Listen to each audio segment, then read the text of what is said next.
The December wind, a cruel, invisible whip, lashed at Catherine's threadbare shawl, tearing through the thin wool as if it were mere tissue paper. Each gust stole the little warmth her frail body had managed to hoard, leaving her teeth chattering in a rhythm that echoed the frantic beat of her own anxious heart.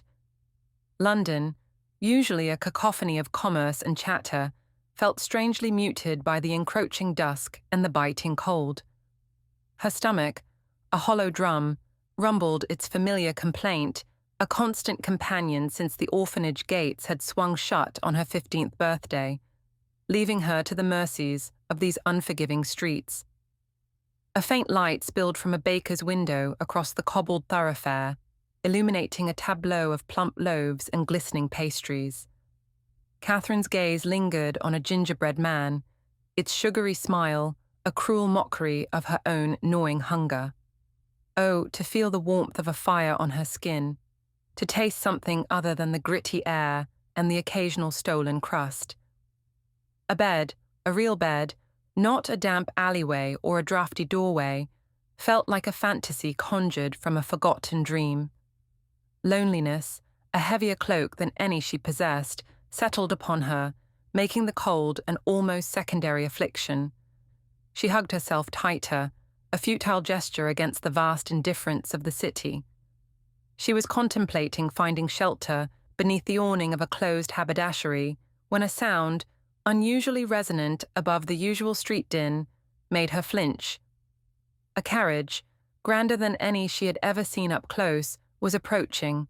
Its polished ebony panels gleamed under the sputtering gas lamps, reflecting the distorted faces of passers-by. The horses, a pair of magnificent bays, pranced with an almost disdainful elegance, their breath pluming white in the frigid air. This was no common hackney. This was the conveyance of the truly opulent, a rolling testament to wealth and power. As it drew level with her, a sudden jarring screech of wheels on stone ripped through the stillness. The carriage jolted to a halt, the horses rearing slightly, their hooves clattering. Catherine stumbled back, her heart leaping into her throat, convinced she had somehow caused the stoppage. Her eyes, wide with fear, fixed on the ornate crest emblazoned on the carriage door, a rearing stag, encircled by a garland of thistles. A family she knew nothing of, and who surely held no interest in a pauper girl. Then, with a soft click, the carriage door swung open. A footman, tall and imposing in a livery of deep forest green and silver, descended with a practiced grace. His expression was impassive, his jaw set, and his eyes, dark and unreadable, fixed on Catherine. He was a man of quiet authority, his posture betraying not a hint of the raw cold that must be seeping into his fine uniform. "You," he said, his voice a low, even rumble, devoid of inflection. He extended a gloved hand, not in invitation, but in a gesture of command. "His Grace requests your presence." Catherine stared, uncomprehending, from the man to the dark, opulent interior of the carriage. Her mind, dulled by hunger and cold, struggled to process his words. His Grace? Her? A flicker of doubt, then a surge of dizzying hope battled within her. What could a duke possibly want with her? Her rags, her empty stomach, her very existence screamed that this was a mistake, a cruel jest. Yet the footman's gaze was unwavering, and the carriage waited, a silent, imposing beast, on the cold London street. There was no room for argument, no space for refusal. With a trembling hand, Catherine took a tentative step forward, towards the unknown. The carriage door swung open with a soft thud, revealing an interior that stole Catherine's breath. Plush velvet seating, a rich woven carpet beneath her worn boots, and polished mahogany panelling gleamed under the soft glow of a small, ornate lantern. The air, thick with the scent of leather and something vaguely floral, felt impossibly warm and clean after the frigid, soot-laden street. She hesitated on the step, a sudden surge of trepidation warring with the overwhelming relief of escaping the biting wind. "Step inside, Miss Thorne," a deep, resonant voice commanded from the shadows within. Catherine fumbled, her gaze darting towards the source of the sound. Seated opposite the door, cloaked in the carriage's dim light, was a figure of imposing stature. He was undeniably the Duke. His dark, tailored coat seemed to absorb the light, and his presence filled the opulent space, leaving little room for her own meagre self. As she stumbled onto the cushioned seat, the door clicked shut, plunging them into a more intimate, almost suffocating silence.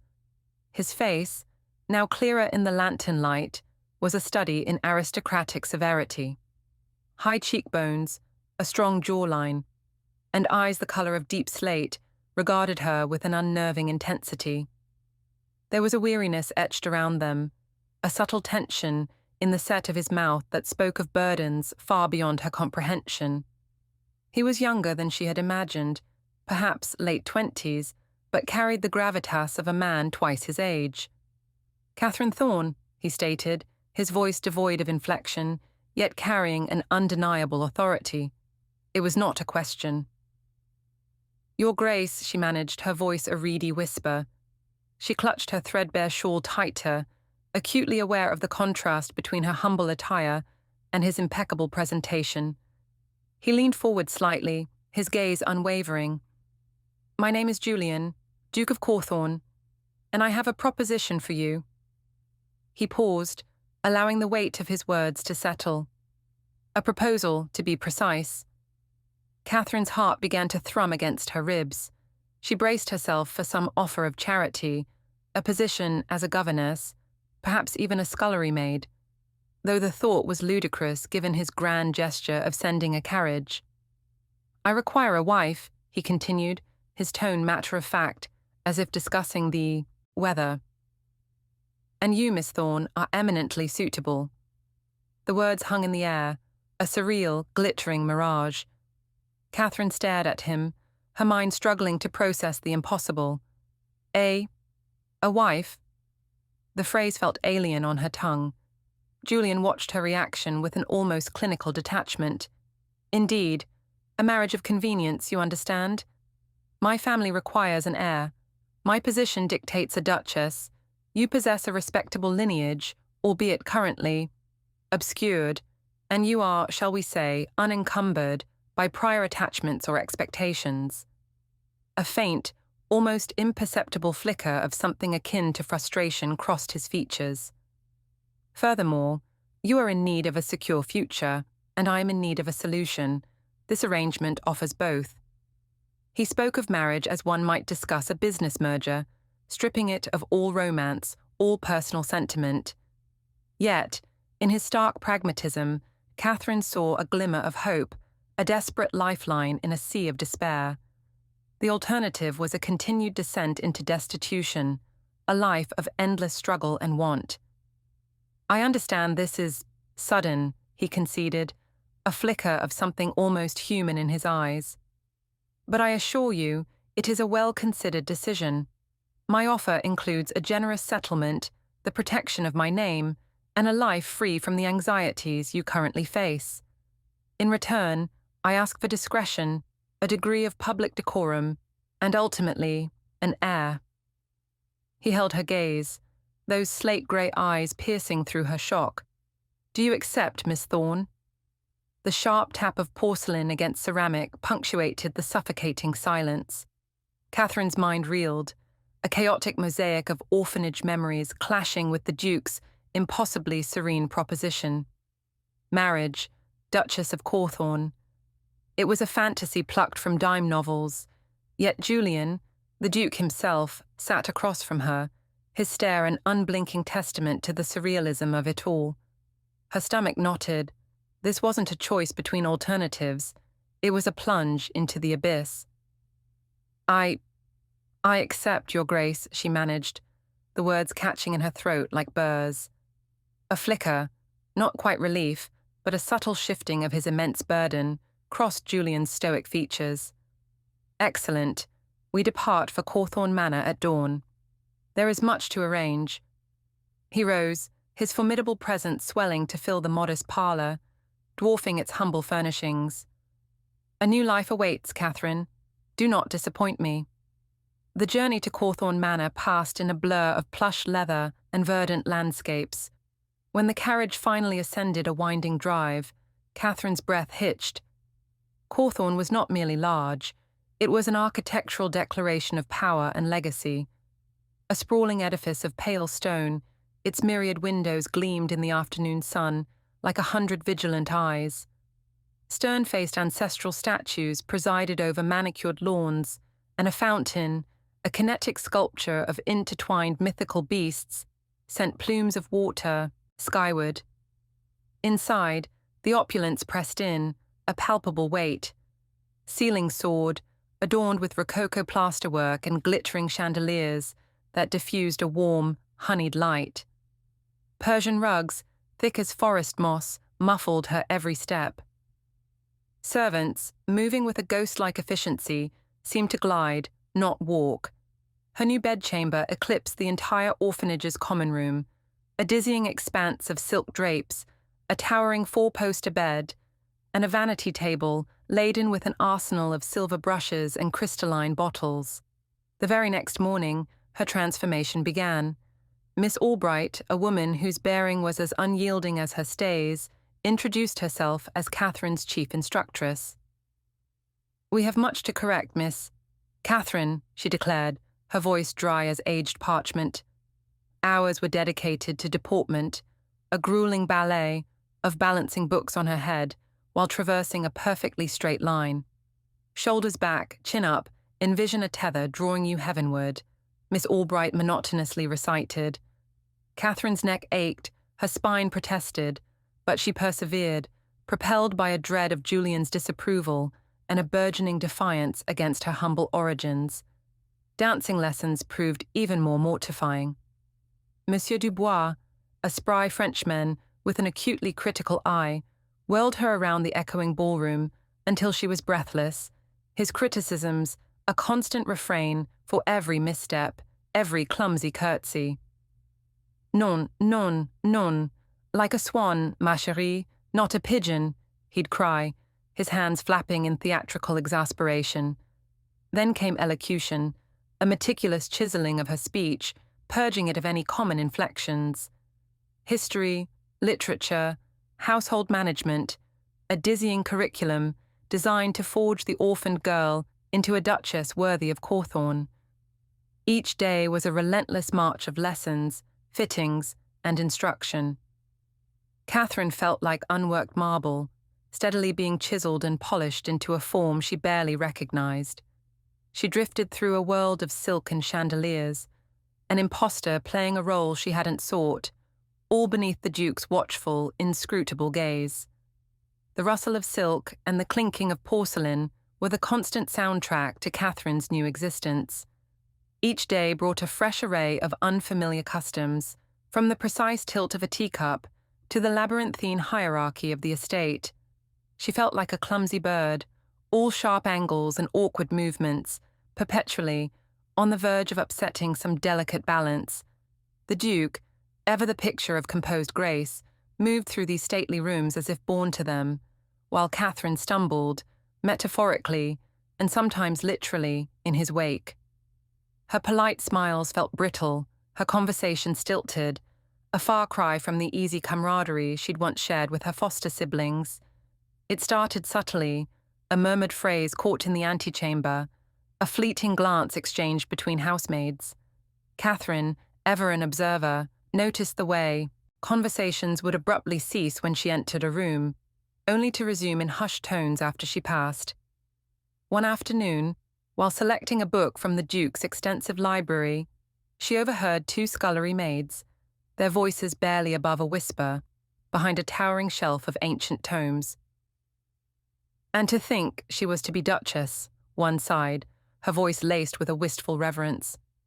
"Such a beauty," they said, the other chimed in, eyes like the summer sky, hair like spun moonlight. Catherine froze, her hand hovering over a leather-bound volume of poetry. "Vanished, just like that." "Some say she ran off with a stable boy," the first maid scoffed, "but I heard other things." Her voice dropped even lower, becoming an almost inaudible murmur. Catherine strained, trying to catch the rest, but a sudden gust of wind rattled the window panes, and the maids, startled, scurried away. The words, however, lingered in the air, cold and sharp. The Duke's fiancé vanished. A cold knot tightened in Catherine's stomach. The Duke had never spoken of a previous betrothal, never alluded to a past love. His proposal to her, a penniless orphan, had been swift, almost businesslike, yet with a tenderness she couldn't quite decipher. Was she merely a convenient replacement? A stand-in for a woman who had, by all accounts, been perfection itself? The whispers persisted, coalescing into a spectral presence that followed Catherine through the echoing halls. The Duke's valet, a stoic man named Rhys, meticulously laid out his master's clothes each morning, his movements precise, almost ritualistic. One morning, as he polished a pair of riding boots, Catherine asked, her voice softer than she intended, "Rhys, was His Grace engaged before?" Rhys paused, his rag still. His gaze, usually impassive, flickered to meet hers, holding a curious blend of caution and pity. "Lady Catherine," he began, his tone even, "it is not my place to speak of such matters." He resumed polishing, the rhythmic squeak of leather the only sound in the room. His evasion was more telling than any direct answer. That night, Catherine lay awake in the vast, unfamiliar bed, the silk sheets feeling like a silken shroud. The image of the beautiful, vanished fiancé, conjured from fragments of overheard gossip, haunted her. Who was she? Why had she disappeared? And what did her absence mean for Catherine's own precarious position in this grand, imposing world?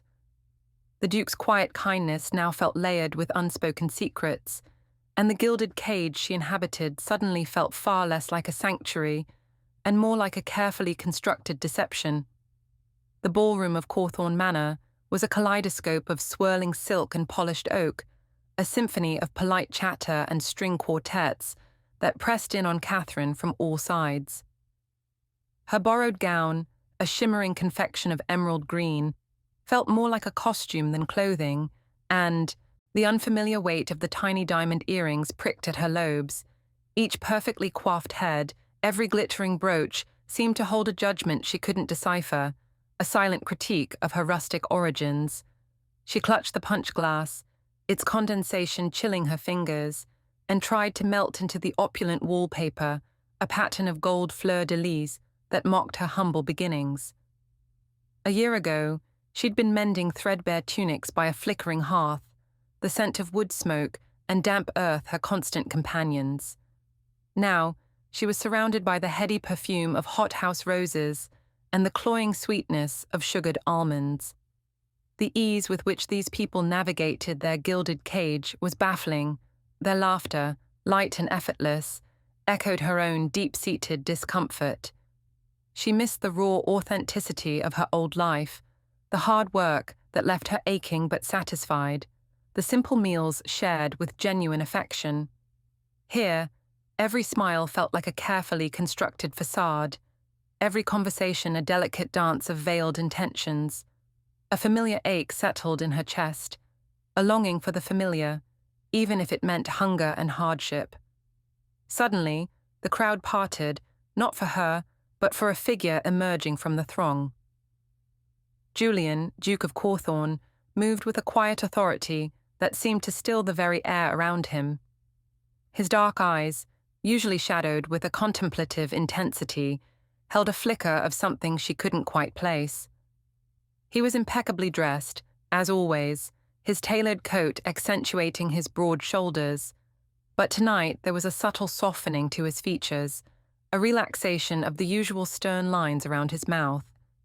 He met her gaze across the room, and for a terrifying moment, Catherine thought he would simply pass her by, a silent acknowledgement of her insignificance. Instead, he altered his trajectory, a deliberate turn of his head, and began to weave through the clusters of gossiping debutantes and portly gentlemen. With each step, her heart hammered a little harder against her ribs. He stopped directly before her, his height formidable, yet his presence less intimidating than usual. A genuine smile, a rare and fleeting thing, touched his lips, crinkling the corners of his eyes. It was a smile that reached beyond the polite veneer of society, a brief, unguarded expression of warmth. "Miss Catherine," he said, his voice a low, resonant tone that cut through the ballroom's din without needing to be loud. "You look radiant. May I have the honor of this dance?" He extended a hand, his fingers long and elegant, a stark contrast to her own, still faintly stained from yesterday's gardening. The invitation hung in the air, a silken thread of unexpected kindness in a world that had, until now, offered her only bewilderment. The Duke's library, with its hushed grandeur, offered a stark counterpoint to the bustling cacophony of the kitchens Catherine typically frequented. Sunlight, fractured by the tall, arched windows, striped the polished mahogany shelves that ascended to the vaulted ceiling. She'd envisioned an afternoon steeped in literature, a welcome reprieve from endless lessons in deportment and the household staff's subtle assessing gazes. Her fingertips glided over the spines of leather-bound tomes, their titles a mosaic of ancient annals and arcane philosophies. Dust motes waltzed in the golden shafts, seemingly undisturbed for ages. Her hand settled on a hefty volume of Roman architecture, its binding surprisingly pliable. As she eased it from its perch, a small section of the shelf behind it receded with a soft, almost imperceptible click. A thrill of curiosity, a quality often frowned upon in young ladies of her standing, rippled through her. Pressing a finger against the barely visible seam, the panel yielded, unveiling a narrow, shadowy recess. Her heart skipped a beat. Within, cradled amongst faded velvet, lay a small, leather-bound book, its cover embossed with a delicate silver lily, undeniably a diary. The clasp was simple, an ornamental catch that surrendered easily to her fingernail. The pages, brittle with age, bore an elegant, looping script, unmistakably a woman's hand.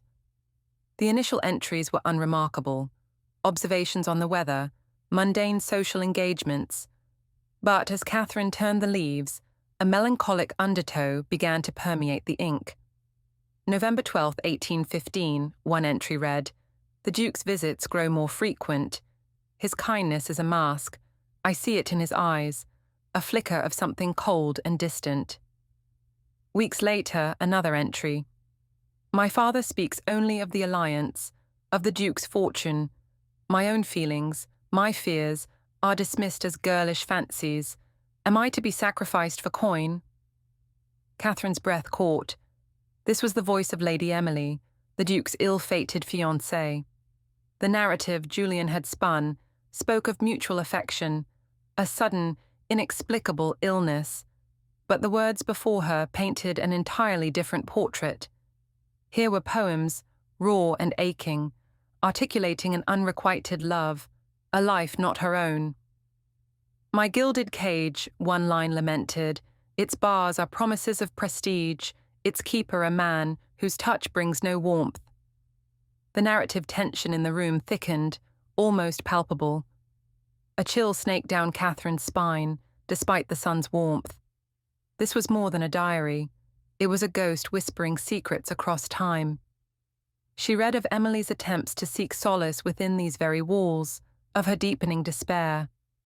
"He speaks of duty, of lineage, never of affection. How can I wed a man who sees me only as a means to an end?" A cold knot tightened in Catherine's stomach. Julian had been so charming, so attentive to her. Was it all a performance? Was his kindness a carefully constructed facade, chillingly mirroring Emily's description? The Duke's past, once a vague, tragic shadow, now swelled into a sharp, menacing presence. This diary wasn't merely a glimpse into a forgotten life. It was a disquieting mirror, reflecting a deeply troubling possibility for her own future. The soft click of the library door opening, announcing the Duke's arrival, made her leap, the diary tumbling from her trembling fingers. The diary, bound in faded crimson leather, felt heavy in Catherine's trembling hands. The ink on the page, though decades old, seemed to leap out, accusing and undeniable. She found Julian in the grand salon, stoically observing a freshly delivered portrait of his deceased parents. The afternoon light, muted by the heavy damask curtains, cast long shadows, deepening the lines of his usually impassive face. "Julian," she began, her voice a fragile whisper against the vast silence of the room. He turned, his gaze cool, inquisitive. She held up the diary, its pages splayed open to the damning entry. This is your mother's hand, isn't it?" His eyes flickered to the familiar script, a muscle tensed in his jaw. "Where did you find that?" he asked, his tone carefully neutral, yet edged with a tremor she hadn't heard before. "In the library, tucked behind a forgotten tome. It speaks of a promise, a binding agreement, a choice made not for love, but for duty. It says you were to marry a woman of your mother's choosing, to sever the ties that bound your family to a certain influence." Her voice rose with each word, a crescendo of hurt and betrayal. "Is that why you chose me, Julian?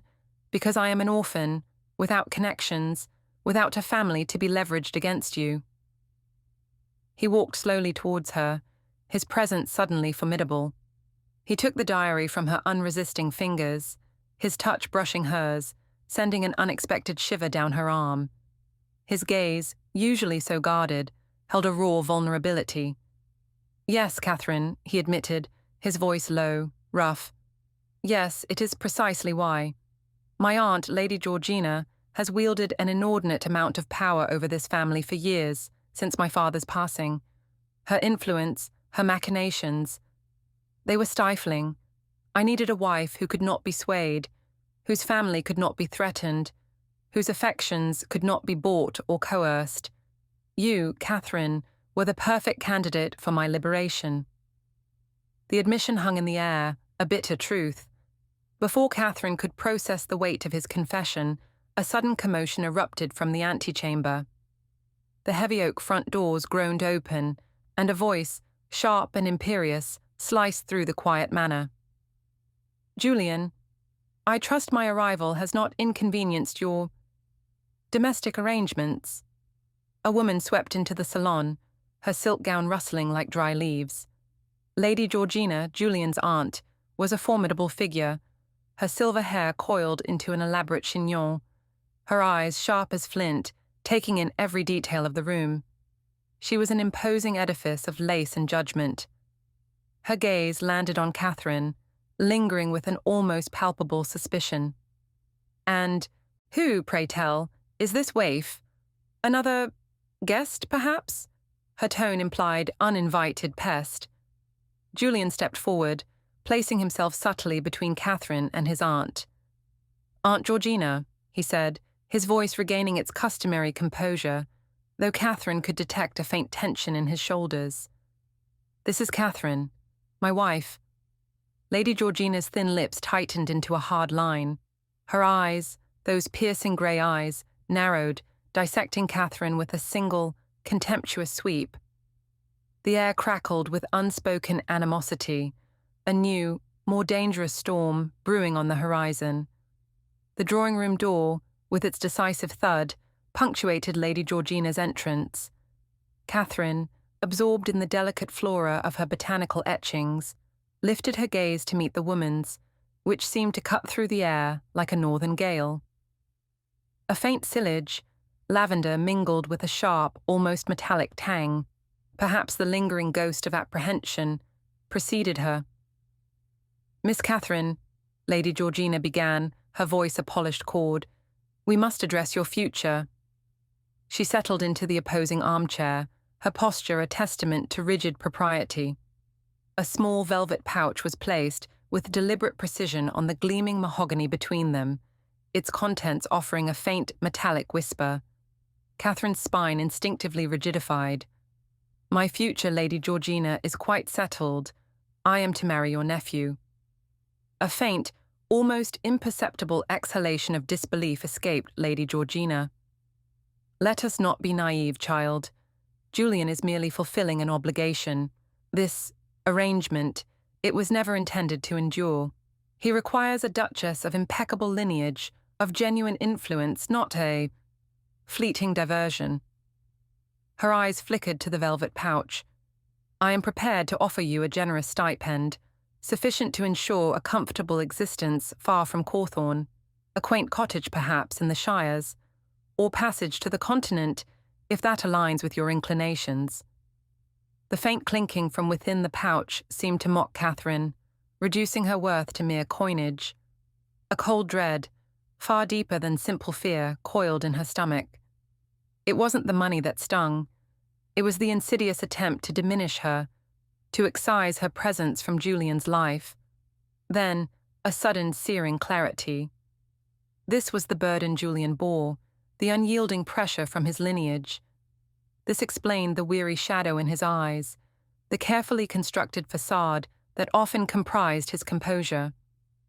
"Lady Georgina," Catherine said, her voice surprisingly unwavering, "I understand you believe you are safeguarding your family's interests, but I refuse your proposition." Lady Georgina's meticulously composed expression flickered for a fraction of a second, revealing a flash of genuine astonishment, swiftly followed by undisguised disdain. "You are a fool, girl. Julian will grow weary of you. He will cast you aside." "Perhaps," Catherine countered, meeting her gaze without flinching, "but that decision and its ramifications will be his to bear, not yours. I will not be purchased." The colour drained from Lady Georgina's face. She rose abruptly, the velvet pouch momentarily forgotten. "You will rue this day," she hissed, her carefully maintained composure finally fracturing. Later that evening, Julian discovered Catherine in the library, a rare smile gracing his features as she recounted the confrontation. "She offered me a cottage," Catherine chuckled, "or passage to the continent." Julian's laughter, a low, resonant sound, filled the hushed room. "I should have known. Her tactics are as transparent as her tea preferences."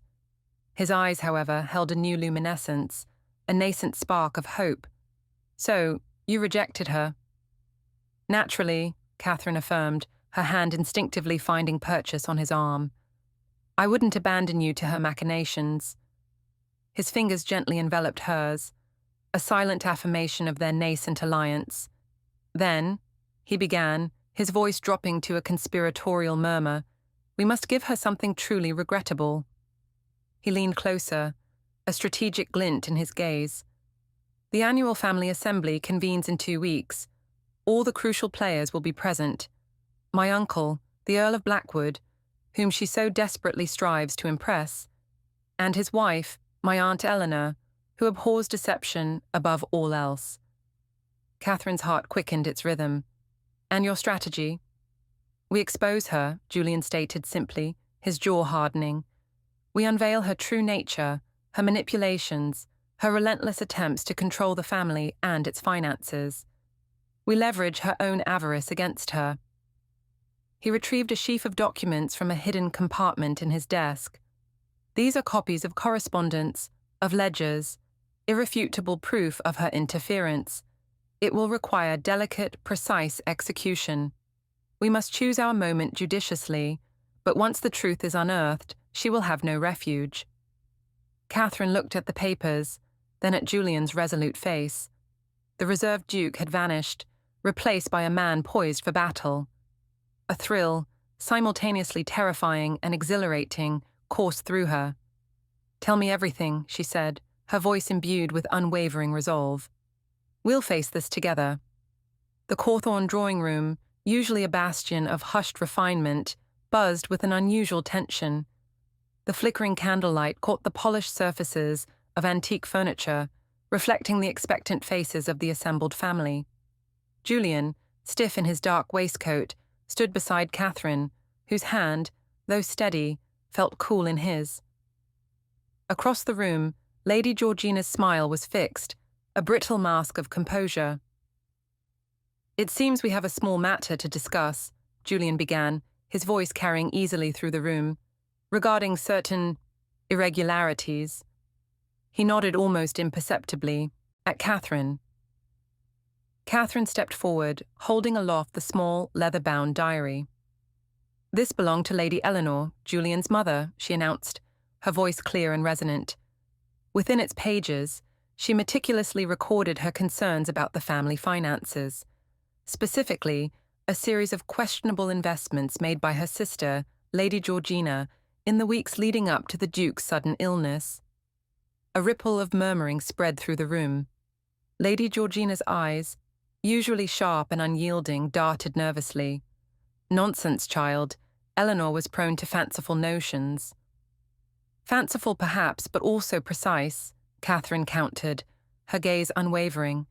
She noted the suspiciously large sums withdrawn from the Cawthorne accounts, funds that were, according to her entries, directed into a failing shipping venture in which Lady Georgina held significant personal interest. A venture that, coincidentally, collapsed shortly after the late Duke's passing, leaving the Cawthorne estate considerably poorer, while Lady Georgina's own coffers remained inexplicably full.